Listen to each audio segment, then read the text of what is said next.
সেদিন এক রিক্সাওয়ালা বলতেছিল, স্যার আপনাকে একটু চিনি চিনি লাগে। আমি বললাম, হ্যাঁ আপনি একটু চিনি চিনি লাগে, আর আপনাকে আমি পুরাটাই চিনি, কারণ আপনি আমার দেশের নাগরিক, আপনাকে আমি ভালোবাসি। বলছে, স্যার বলেন কি? বলছে, হ্যাঁ চিনবো না, আপনি আমার দেশের নাগরিক। বলছে, স্যার তাহলে একটা কথা বলি। বলছে, ওই মহিলা নাকি শর্ট করে ঢুকবে। তো বললাম, তাহলে আপনি কি চিন্তা করছেন? বলছে, আমরা রিক্সাওয়ালার এক জায়গায় রাতে ঘুমাই, তো আমরা সিদ্ধান্ত নিয়েছি ও শর্ট করে ঢুকলে ওরা পট করে ধরবো।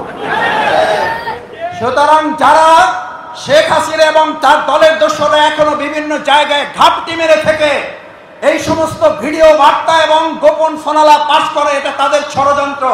এই ষড়যন্ত্র যারা করছেন, চট করে ঢুকলে কট করে ধরে আপনাদেরকে এই জনগণের আদালতে আইনের কাঠামোর মধ্যে আপনাদের বিচার নিশ্চিত করার আগ পর্যন্ত আমাদের আন্দোলন থামবে না। অত সহজ মনে করার কোনো কারণ নেই। গোটা রাষ্ট্রীয় কাঠামো বলা যায়, আশেপাশে সমস্ত বলয় আমাদের উপরে চাপিয়ে দিয়ে আপনারা 15.5 বছর নির্যাতন করে শেষ পর্যন্ত 15.5 সেকেন্ড হাতে পান নাই যারা, তারা আর দুঃস্বপ্ন দেখে সময় নষ্ট করে জাতির উপরে নতুন করে ঘাট চাপাবেন না। তারা আয়না ঘর তৈরি করে আমাদেরকে মোকাবেলা করতে চেয়েছিল, ফাঁসির মত তৈরি করে আমাদেরকে মোকাবেলা করতে চেয়েছিল, আর আমরা বাংলাদেশের মানুষকে সাথে করে চ্যালেঞ্জ করেছিলাম।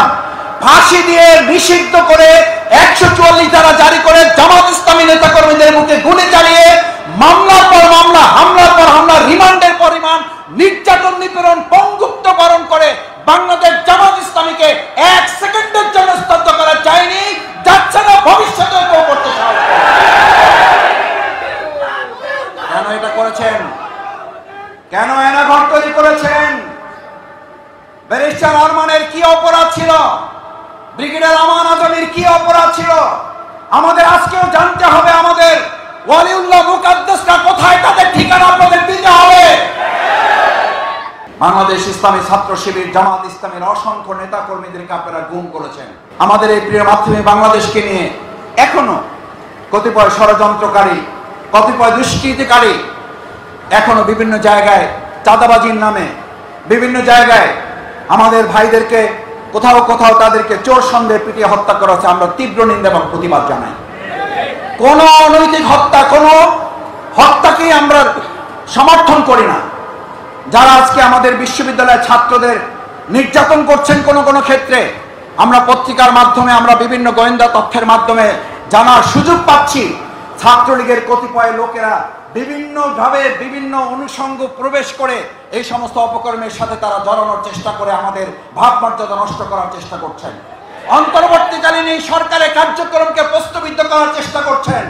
15.5 বছর আপনাদের মোকাবেলা করা হয়েছে। আগামী দিনের গোটা বাংলাদেশের প্রত্যেকটি মুহূর্ত বাংলাদেশ জামাত ইসলামী ছাত্র শিবির জনগণকে সাথে মোকাবেলা হবে ইনশাআল্লাহ।